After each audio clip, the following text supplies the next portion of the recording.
vous conseillez, enfin vous êtes régulièrement appelé par des organisations patronales, notamment le Centre des jeunes dirigeants, pour venir vous exprimer. Alors est-ce que la complémentarité des bienveillances est soluble dans le management moderne?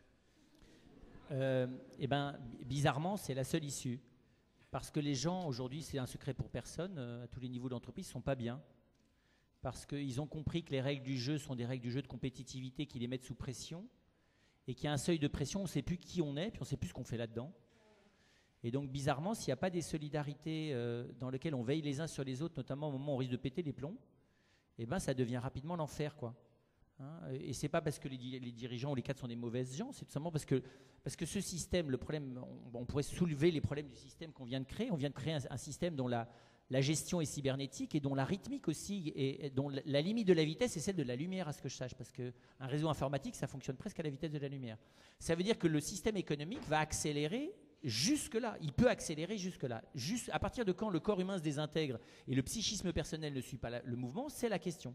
On s'est libéré du travail manuel et la servitude physique, c'est très bien, mais si c'est pour s'imposer de la pression psychique de fou dans laquelle les gens pètent les plombs et ne savent plus qui ils sont, on n'a rien gagné du tout. Donc il ne faudrait pas que l'énorme pas en avant qu'on a fait scientifiquement et collectivement dans l'après-deuxième guerre mondiale se solde par une espèce d'angoisse individuelle dans laquelle je ne suis plus qu'un instrumentalisé, voilà, et plus un utilisateur du système. Alors moi j'observerais juste que sur l'intelligence systémique, c'est vrai, c'est souhaitable, mais c'est un énorme chemin avant d'arriver à une intelligence systémique. Moi je souhaite aux jeunes retraités d'aujourd'hui qui ont vécu sans doute dans la période des hommes la plus extraordinaire période qu'on ait jamais vécue, qui sont nés après la Deuxième Guerre mondiale, qui ont bénéficié de tous les progrès intellectuels, de la santé, et qui aujourd'hui, comme jeunes retraités, je l'espère, à condition qu'ils laissent tomber tout ce qu'ils savent maintenant et qu'ils recommencent philosophiquement les choses à zéro, là ils vont peut-être accéder à l'intelligence systémique. Donc réclamer une intelligence systémique chez un jeune de 20 ans, c'est de l'ordre de l'utopie. Et moi je vois, parce que je donne quelques cours à HEC, ça veut dire qu'ils sont dans un état d'angoisse noire, les gamins en question là. On leur dit systémique, systémique, systémique, ils disent très bien, mais il faudrait peut-être avoir une identité avant d'être systémique. Et donc là, il y a une vraie question. Et je pense que l'apprentissage de nouveau de la systémique, ça commence par le corps. Je pense qu'à se décorporéiser, on quitte le lieu d'apprentissage de la complexité. Le lieu humain de l'apprentissage de la complexité, ça s'appelle le corps humain.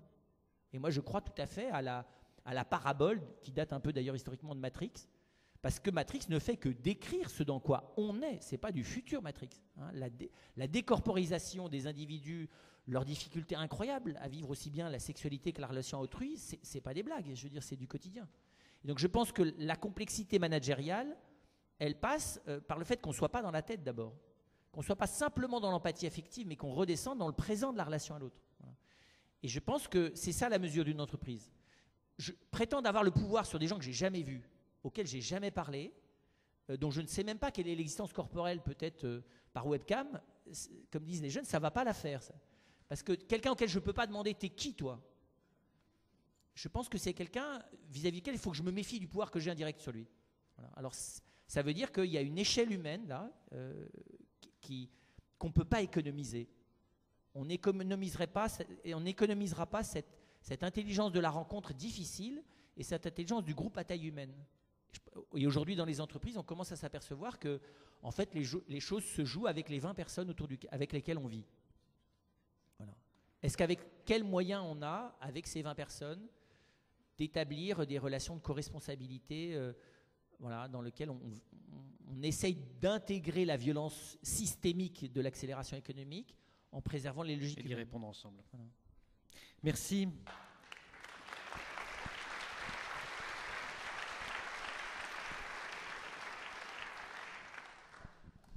Oui, cette plongée dans l'entreprise et dans son management me permet de revenir sur le point sur lequel que je voulais évoquer tout à l'heure. C'était fait exprès. Hein, oui, merci infiniment, subtil, vous savez. Merci infiniment de ce détour.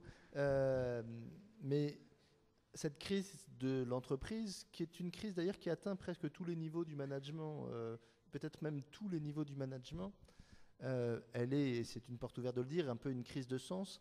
Et ce dont je suis convaincu, c'est que s'il y a une chose à réinventer, il y a une chose à créer, c'est les mécanismes de création de richesse qui ne créent pas de la pauvreté en même temps. Et quand on regarde comment fonctionne certains pans de l'économie, ils sont capables de créer de la richesse et on a bâti beaucoup de choses là-dessus. Et d'ailleurs, toutes les théories de droite et de gauche sont fondées sur le fait, les principales différences, la droite dira aidons les créateurs à créer de la richesse, et puis ça aidera les pauvres à s'en sortir. La gauche dit commençons par redistribuer des richesses, et ça aidera les pauvres à participer à la grande création de richesses. Mais j'ai été frappé qu'en réalité, les modes de création de richesse actuels sont des modes de création qui ont autant d'effets secondaires en création de la pauvreté qu'en création de richesse. Je m'explique. Quand par exemple, on le voit, le développement des banques crée du surendettement, c'est un mécanisme qui porte en lui, et d'ailleurs qu'il accepte, c'est-à-dire que pour développer un nouveau produit de crédit revolving, les inventeurs du produit vont déterminer le taux de casse. On va dire voilà, là il devient rentable à partir de tel ou tel taux de casse. Taux de casse. Taux de casse, c'est foutu. C'est surendetté à tel point. C'est que les gens ne rembourseront pas et qu'ils vont perdre beaucoup. Voilà. Et donc c'est des gens qui rembourseront peut-être pas la banque, mais seront plongés dans le surendettement et dans la course à devoir rendre des comptes, à ne plus avoir accès à un compte bancaire, etc., qui peut durer toute leur vie. Et quand on prend les différents mécanismes, l'industrie agroalimentaire est équilibrée si elle crée de l'obésité. Oui, elle fonctionne. Je l'ai vu quand je me suis occupé de sécurité alimentaire avant. À l'Agence française de sécurité sanitaire des aliments. On avait essayé d'interdire, et d'ailleurs ça a été réessayé il n'y a pas longtemps, d'interdire la publicité à la télévision pour les produits alimentaires pendant les programmes pour enfants. Pas méchant comme interdiction. J'ai découvert le budget rien que de publicité de l'industrie agroalimentaire, rien que pour les programmes pour enfants. 1,5 milliard d'euros par an. Si on investit sur cette tranche uniquement ça, vous voyez à peu près ce que ça rapporte. Comme enfant, du coup, prescripteur. Et quand vous regardez les produits dont il s'agit, vous voyez quel est le lien avec l'obésité. Or, on s'aperçoit que l'obésité est un handicap social qui va effectivement... Et d'abord, on y est plus sensible dans des milieux sociaux vulnérables, mais ensuite, on accroît la vulnérabilité.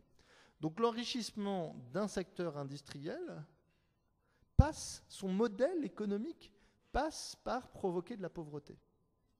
Je pourrais multiplier toute une série d'exemples, sans forcer le trait, hein, je n'attaque personne en disant cela. Je dis simplement que si on n'est pas capable de réinventer d'autres modes de production de richesse, là aussi, on courra toujours derrière et on aura effectivement des personnes qui sont au cœur du système, du tissu, de la cellule ou de tout ce que vous voulez, et qui en souffriront. Hein. Il y a toutes celles et tous ceux qui ont des fonctions de responsabilité dans les grandes entreprises qui sont soumises à cela disent, mais les conditions de rentabilité du capital qu'on nous impose à 10, 12, 13, 15%, que nous imposent des actionnaires, là aussi, des fonds de pension que l'on ne connaît pas, font que nous n'avons pas le choix. Et qu'une activité rentable, qui peut faire travailler des gens, qui fonctionne à peu près bien, mais qui n'a pas ce taux de rentabilité, est condamnée à fermer. Donc il y a des types qui ont toute leur intelligence, qui ont fait des études comme vous, qui ont fait des trucs formidables, qui peuvent croire en Dieu, au bonheur, à la bienveillance, à toutes ces choses-là, et dont le boulot est de fermer des activités rentables et donc de supprimer l'emploi des gens. Alors, c'est pour ça que j'ai tiqué quand Joël de Ronet a dit qu'il y avait que des femmes. Moi, je travaille avec un homme qui s'appelle Mohamed Younous, qui a non seulement inventé le microcrédit, ou fait partie des inventeurs du microcrédit, mais aussi travaille sur ce qu'on appelle le social business, c'est-à-dire une activité économique qui accepte un taux de rentabilité plus faible et qui ne cherche pas à rémunérer du tout ou très peu les apporteurs de capital, très peu simplement pour faire en sorte qu'ils puissent mettre le capital. Et donc on essaye de s'affranchir de cette contrainte suprême pour essayer de réinventer un système dans lequel on peut remettre la finalité sociale dans la finalité économique. Quand on fait ça, par rapport à réinventer, c'est des trucs, par exemple, l'abbé Pierre avait inventé le social business à l'époque où on utilisait des mots français. Monsieur, vous pouvez appeler ça l'économie sociale, tout ce qu'on voulait, ou l'économie communautaire. à simplement aller fouiller les poubelles et aller revendre ce qui se passe dans les poubelles pour aider des types qui n'étaient pas pris dans les entreprises à pouvoir bosser de cela. Mais de faire en sorte que, au cœur de la machine capitalistique, avec les grandes entreprises, on puisse retravailler là-dessus, c'est quelque chose qui est vital si on ne veut pas avoir des crises de subprimes, des bulles tous les 2 ou 3 ans, ce vers quoi on s'oriente, je ne suis pas futurologue, mais qui me paraît sûr. Allez, on met ça sur le tableau.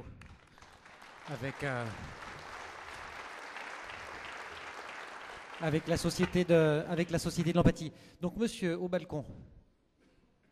Ensuite, peut-être qu'on reviendra aux étudiants. Bonsoir. Bonsoir, monsieur. Ça marche là? Oui, on vous entend. Écoutez, dans Tout réinventer, qui est le thème de ce soir, il y a une dimension sous-jacente très importante dont vous avez un petit peu parlé, mais j'aimerais bien vous entendre au développement là-dedans, c'est le temps.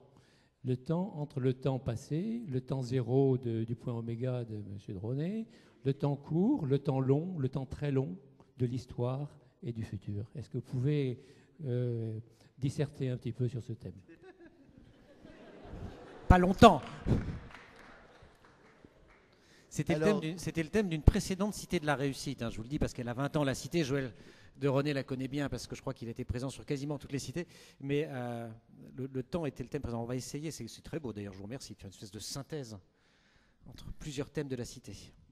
Martin Hirsch. Je commencerai par ma citation préférée, elle est de Tocqueville, qui est « Ce que l'on croit du temps perdu est bien souvent du temps gagné ».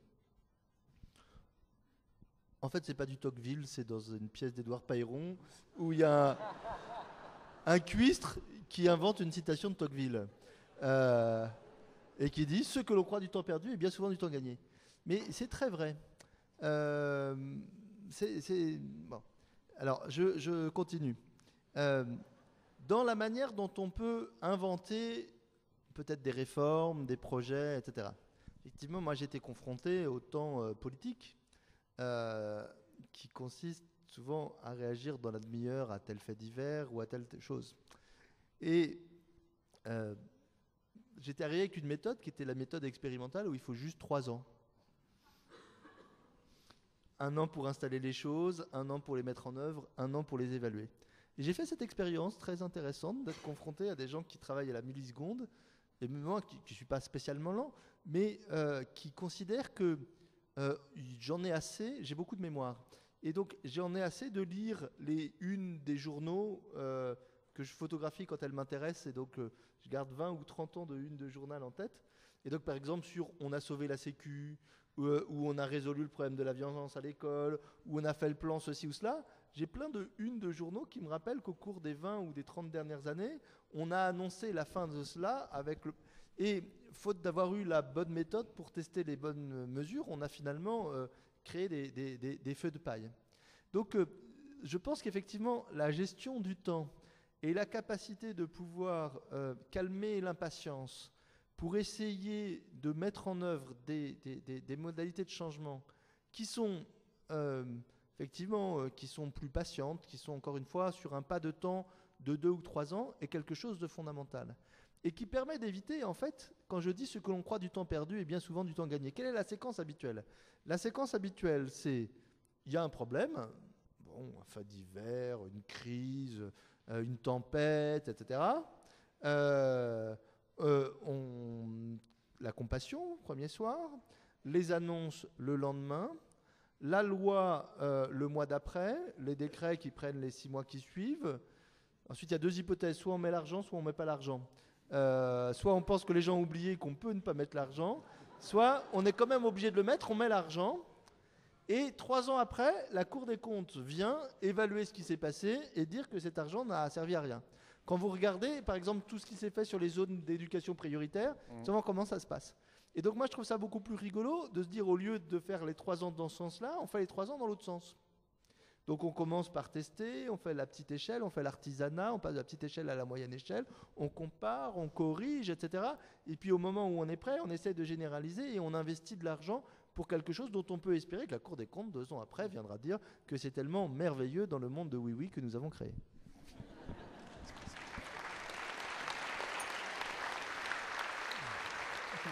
Sur le temps. Joël de René, frère Samuel. Merci beaucoup pour cette passionnante question sur le temps dans le cadre de tout réinventer, effectivement. Il y a le temps, il y a la durée, il y a l'instant, il y a le temps réel, l'instantanéité. Il y a 2 temps qu'on connaît bien et un qu'on connaît beaucoup moins bien. Et il me semble qu'il relève du temps investi plutôt que du temps gagné. Le temps qu'on connaît bien, c'est le temps long. Le temps de la formation, le temps de la carrière, le temps de la retraite. Ce sont des temps synchronisés par la société. Le bureau, de 9h à 6h, les vacances, tout le monde part en même temps. Et ce sont des segments temporels qu'on ne peut pas étendre ni compresser. Et c'est ce qui arrive le plus souvent, c'est quand on est coincé dans ces temps synchronisés du temps long, quand quelque chose de nouveau arrive, on dit « j'ai pas le temps ». Parce que c'est un jugement de valeur. Je dis « j'ai pas le temps » pour me débarrasser de cette contrainte nouvelle qui va me forcer à écarter du temps ou en rajouter dans du temps. Le deuxième temps qu'on connaît bien et que les jeunes adorent, c'est une succession d'instants qui ne crée pas du sens, parce que la durée, elle crée du sens. On peut créer du sens avec de la durée. Dans l'instant, c'est un peu comme l'écureuil qui tourne dans une cage et il reste toujours au même endroit. C'est les flashs de nouvelles, c'est les clips de musique, c'est les spots de pub, tous ces petits mots courts, le surf sur Internet, c'est Twitter, c'est instantané. On pourrait l'appeler la gratification instantanée, du temps réel. Mais en même temps, ça ne crée pas de sens, ça crée qu'un espèce d'étourdissement et on dit « je suis submergé ». Alors d'un côté, je n'ai pas le temps, de l'autre côté, je suis submergé. Parce qu'il y a trop d'infos. Et vous le disiez très justement, l'info ne crée pas de la communication. L'information vous sature et ne crée pas de la communication. Puis en fait, un troisième temps, moi j'y suis très attaché, j'ai écrit un peu aussi là-dessus, c'est ce que j'appelle le temps large. C'est-à-dire du temps sur du temps. Donner du temps au temps en empilant du temps et des choses en parallèle. Mais ça ne peut se faire qu'avec un capital temps. C'est-à-dire qu'on a accumulé dans sa vie un savoir-faire sur gérer un capital temps qui peut être, par exemple, avoir un très bon carnet d'adresses, un carnet de relations humaines, une bonne bibliothèque, une très bonne équipe qui travaille avec vous, savoir utiliser un ordinateur, aller chercher sur Google, que sais-je, toute une série de choses qui créent un capital temps. Et l'avantage sur les 2 temps précédents, c'est que ce capital temps va générer des intérêts temporels, si j'ose employer cette métaphore financière. Il va générer des intérêts temporels, des dividendes qu'on peut replacer de manière beaucoup plus facile, parce que c'est en parallèle que dans les segments temporels. Donc moi je me méfie beaucoup de cette espèce de notion instantanée du clip, du spot, du temps réel qui va trop vite. Et on a besoin de la durée pour construire sa vie. Je termine sur ce point puisqu'on est au cœur du sujet, me semble-t-il. C'est que le plus important de la réinvention de soi-même, c'est l'invention de sa vie. Inventer sa vie. Donner du sens à sa vie. Et donner du sens à sa vie, ça implique évidemment la création de la vie, la création d'un original.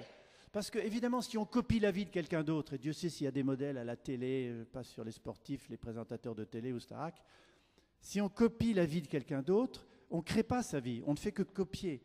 L'important, c'est de faire de sa vie un original. Comme un peintre qui fait un tableau, c'est un original, il est là devant vous. Et ça se fait dans la durée, un original, ça ne se fait pas dans l'instant.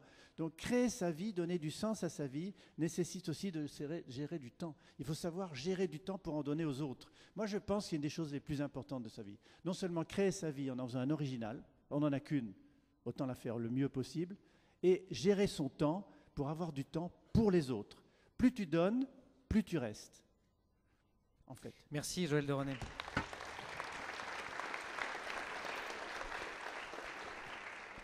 On n'en a qu'une de vie, ça dépend des convictions. Oui. Frère Samuel. Et quand Martin Hirsch a commencé ce travail en laboratoire, je me suis dit, au fond, il est le Deng Xiaoping de la France. Je dis ça parce que celui qui, quand même, il y a un pays au monde qui a choisi la réinvention de manière hallucinante et avec une efficacité extraordinaire, c'est quand même la Chine. Et ils l'ont pratiqué exactement sous cette forme-là. Ils ont envoyé des centaines de milliers de jeunes sur la planète revenir avec des bonnes pratiques qu'ils ont mises en laboratoire interne et qu'ils ont cynisées. Et aujourd'hui, l'essentiel du fonctionnement de l'économie chinoise, on ne peut pas dire que ce ne soit pas une énorme réussite, c'est essentiellement selon cette manière de faire. Donc je dirais, là, on a une preuve en grand. Alors, nous n'avons pas tout à fait les mêmes structures collectives de pensée et de fonctionnement.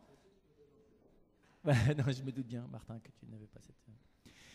Moi, je suis très sensible à cette notion du temps, parce que on s'en doute bien, les vraies réinventions, elles sont dans la durée. Les vraies réinventions des choses, elles sont au niveau de la profondeur de la culture, de la profondeur de l'esprit. Et donc, si on veut réinventer collectivement les choses à l'échelle d'un pays, à l'échelle de l'Europe, à l'échelle on voit bien, enfin, autant la Constitution européenne était très intéressante dans cette intégration de la dimension sociale au sein de l'économie, autant elle était d'une pauvreté indigente sur les valeurs. Hein. Les valeurs de la Constitution européenne, c'était la liste de tout ce qu'on trouve sur le marché de A à Z dans le désordre. Hein.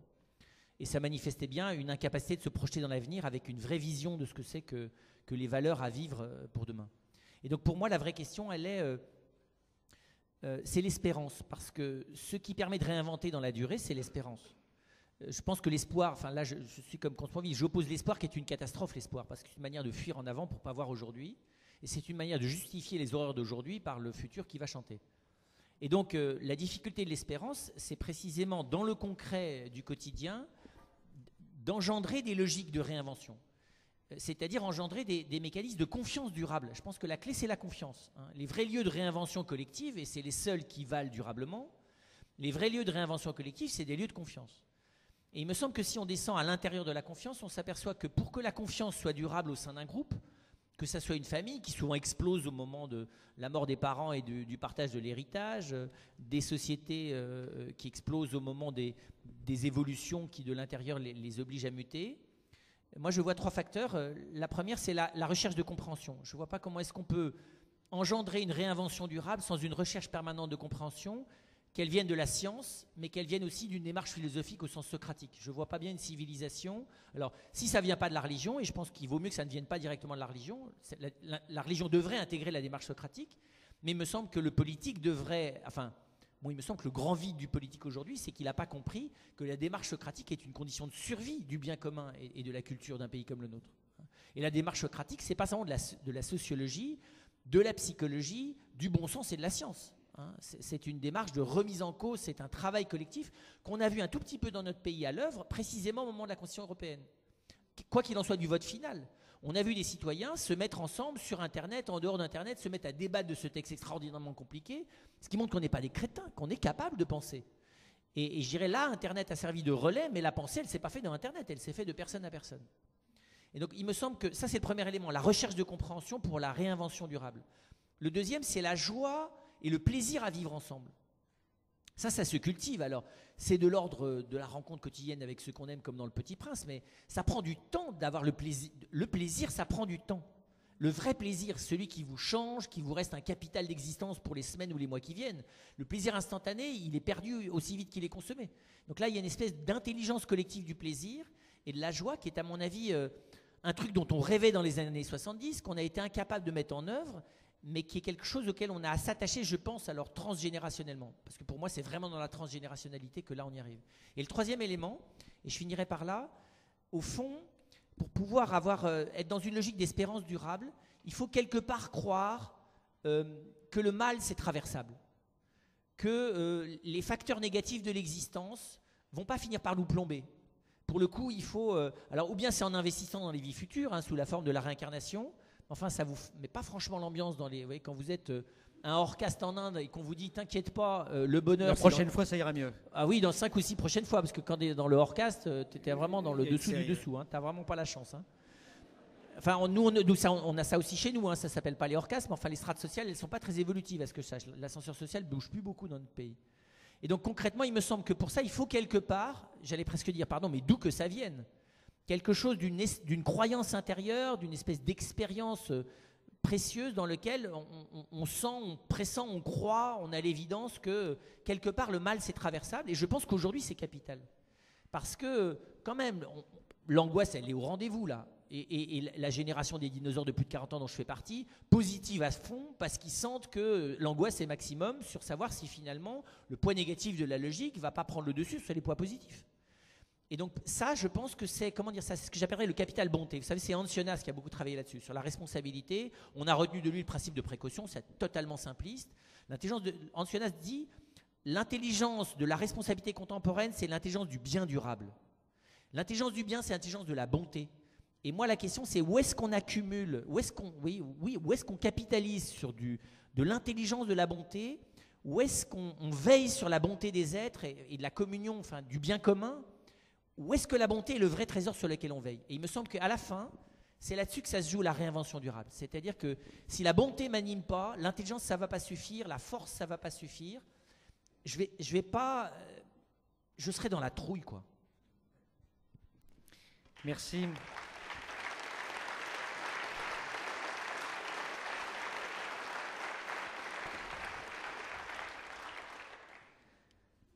Puisqu'on répondait sur la question du temps, on a quand même du temps dans la Cité de la Réussite, mais il ne nous reste que 10 minutes. Si vous voulez bien, je vais me garder le dessert, c'est-à-dire la dernière question, à laquelle je vais vous demander en 3 minutes chacun peut-être de répondre. Espérance, bienveillance, confiance, empathie, intelligence de la bonté. Je reprends des mots qui ont circulé pendant tout ce débat que vous avez prononcé les uns ou les autres. Comment ça s'attrape ? C'est-à-dire qu'une fois qu'on a dit ça, est-ce qu'il y a moyen de mettre en place des dispositifs, de quelque ordre que ce soit des dispositifs liés, ça peut être lié à une religion, ça peut être lié à des politiques publiques, ça peut être des dispositifs organisationnels. Comment on transmet ce truc-là en dehors de dire aux gens, et visiblement on est assez nombreux dans cet amphithéâtre à être d'accord en disant bah ouais, s'il y avait de la bonté, de l'empathie, on serait drôlement mieux dans la vie. On est tous d'accord, enfin tous. Je fais l'hypothèse, on est nombreux en tout cas à être d'accord. Voilà. Comment ça se transmet? Comment ça s'attrape? Comment on construit des politiques publiques qui donnent envie aux gens de faire preuve de bonté, de bienveillance, de confiance? Peut-être en se libérant de la peur. Bon, il me semble, plus on vit dans des sociétés de gouvernance par la peur. Je veux dire par là que les dirigeants politiques de nos pays démocratiques utilisent le « je vais vous protéger du danger ». En gros, je simplifie horriblement, mais dans les pays totalitaires ou dictatoriaux, les gens ont peur en permanence parce qu'ils peuvent être arrêtés. Kafka, le matin, on arrive chez vous, on vous arrête, on vous met en prison, on peut même vous tuer, vous fusiller, vous juger. Et les pays, je ne vais pas les citer, on les connaît dans le monde. Je parlais tout à l'heure de Staline, 20 millions de morts. Donc ça existe. Dans les pays démocratiques, les nôtres, je ne vais pas les citer, les pays européens, les dirigeants utilisent la gouvernance par la peur. Mais, faute d'être capable de motiver les citoyens par des motivations profondes, en fonction de grandes valeurs, qui vont les aider et les motiver à construire le futur, on les réunit ensemble par la peur. Je suis désolé de le dire aussi directement. On les réunit par la peur. Regardez, le journal télévisé de 20 heures, il y a 20 minutes de faits divers. 20 accidents d'avion, tsunami, bientôt les incendies de forêt, virus H1N1, terrorisme, évidemment, malheureusement, le monde est plein, chômage, crainte, peur permanente. Alors pourquoi? On peut se poser la question. C'est vrai. Pourquoi? Parce que c'est un fantastique moyen de cohésion. Et ça, c'est darwinien. Je m'excuse de faire un peu de biologie.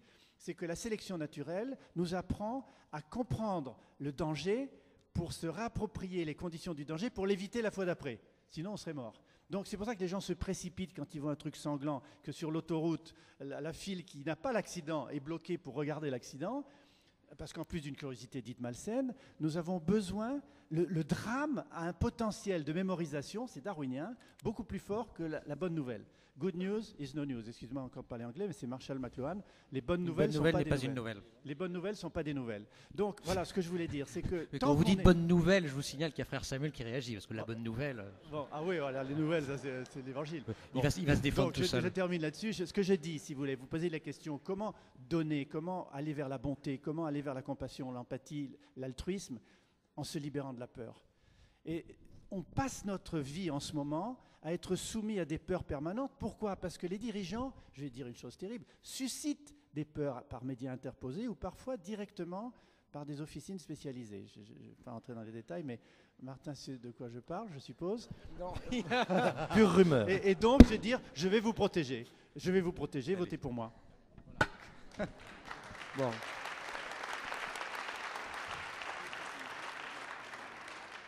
On lui demandera à Martha Hirsch. Frère Samuel, je vous passe la parole à vous, puisqu'on est passé à la bonne nouvelle. Donc, ne pas gouverner par la peur, c'est en somme la réponse que propose Joël de Ronet à la question que je vous posais.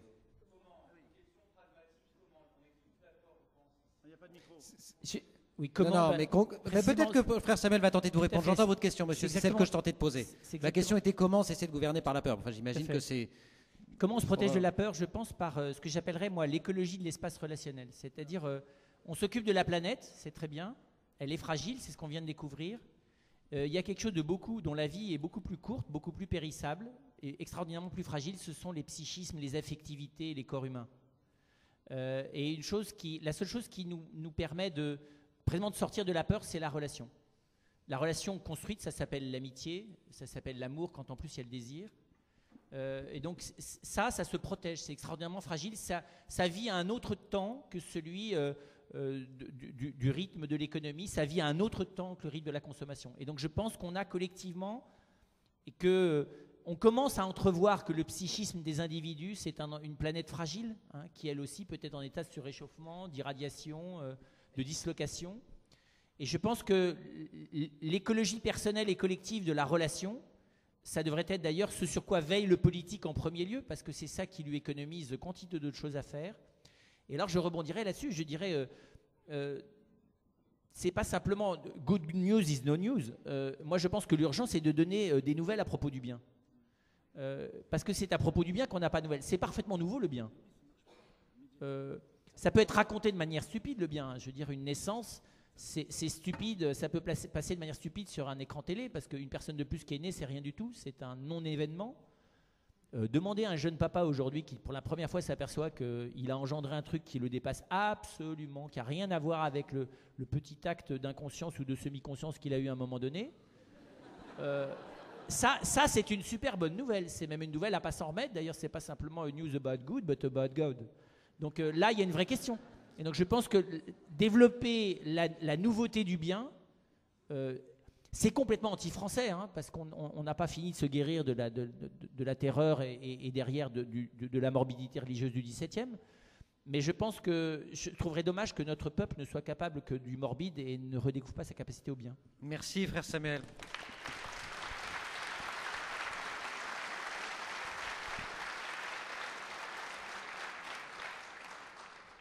C'est qui les officines là? Il y a un truc un peu... Ça, je ne sais pas. Joël Dorenet va m'expliquer. Mais moi, mon boulot, c'est d'essayer de traduire les principes que vous avez essayé de faire. C'est comme ça que je conçois le service civique. C'est pour ça que je me suis intéressé au service civique. Parce que je me suis dit que donner la possibilité aux jeunes entre 16 et 25 ans de consacrer 6 mois à 1 an de leur vie, indemnisés pour cela par l'État, à se consacrer à une cause d'intérêt général, dans une association, dans une fondation, auprès d'un établissement public en France ou à l'étranger, près de chez eux, loin de chez eux, etc. Je me suis dit que normalement, ça devait laisser des traces. Et que ça devait laisser même quelque chose d'indélébile. Quand déjà le service militaire, sur lequel beaucoup de gens l'ont fait de manière moins passionnante, quand je vois les souvenirs que ça laisse 20 ou 30 ans après, quand on a fait voter le service civique, tout le monde racontait ses souvenirs de service militaire qu'il les avait laissés, des traces à l'intérieur. Donc, s'il y a un engagement volontaire, on imagine la contagion que cela peut avoir. Et c'est vraiment, en partant de ces mots que je sais moins bien utiliser, mais des mots que vous avez mentionnés et de l'esprit que vous avez souligné, qu'on s'est dit que cette idée du service civique que tout le monde avait en tête mais qui ne se traduisait pas, il fallait absolument la faire. Et c'est pour ça que j'ai voulu me concentrer là-dessus, parce que je trouvais que plutôt que de se disperser et d'avoir le risque de se disperser et de faire les choses superficiellement, se dire que ce coup-ci, ce qu'on pouvait offrir aux jeunes à 2 catégories de jeunes, c'est-à-dire à la fois à celles et ceux qui veulent s'engager spontanément. Et il y en a plein quand on va dans les amphithéâtres, dans les conférences, dans les centres, il y a plein de jeunes qui veulent s'engager et qui vous disent « mais où pourrais-je m'engager ?» Et la société est là pour leur dire « non, tu vas grandir. Grandir, c'est de plus avoir d'utopie, c'est de plus avoir envie de s'engager, c'est de plus avoir envie d'altruisme. Donc tiens bon, 2-3 ans encore et tu y arriveras. » Et au lieu de leur dire ça, c'est dire « ah, hop, je t'attrape. Tu veux t'engager? Je t'envoie là-bas à Toulon, je t'envoie là-bas dans tel quartier, je t'envoie à Haïti. » Non pas 3 jours dans une ONG, mais passer 6 mois ou 1 an pour rescolariser les élèves. Et puis d'aller chercher les jeunes qui n'ont envie de rien, qui n'ont pas de projet, qui ne croient plus en la société, qui n'ont plus confiance de la société, qui n'ont plus confiance en eux-mêmes. Et de leur dire, est-ce qu'un engagement volontaire, et de faire le travail nécessaire pour les convaincre qu'un engagement volontaire peut leur apporter quelque chose et peut leur ouvrir des portes.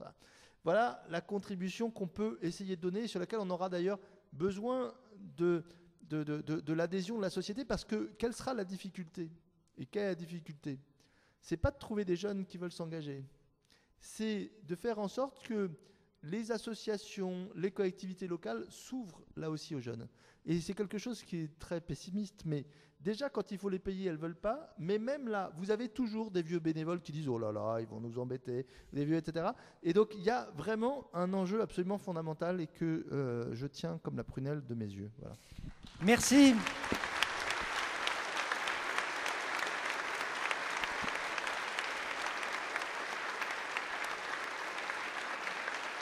Martin Hirsch, il n'est plus au commissaire, il est président, mais il est président de l'Agence pour le service civique, vous l'aurez compris, vous le retrouvez en librairie dans pas longtemps, ça va sortir chez Grasset. Si on veut lire votre précédent bouquin, c'était La Chaumarde et le haut-commissaire, c'était pardonnez-moi, chez O Édition. Frère Samuel, merci, vous aussi en librairie L'Homme fragile, et puis peut-être un prochain livre, en tout cas un travail commencé sur le corps et sur la chair. Et Joël de Roné, pareil, le 5 mai en librairie, et L'Homme créé à la vie, c'est aux éditions Les Liens qui libèrent. Je voudrais qu'on remercie les étudiants qui ont préparé le débat, nos intervenants, et je vous souhaite une bonne soirée.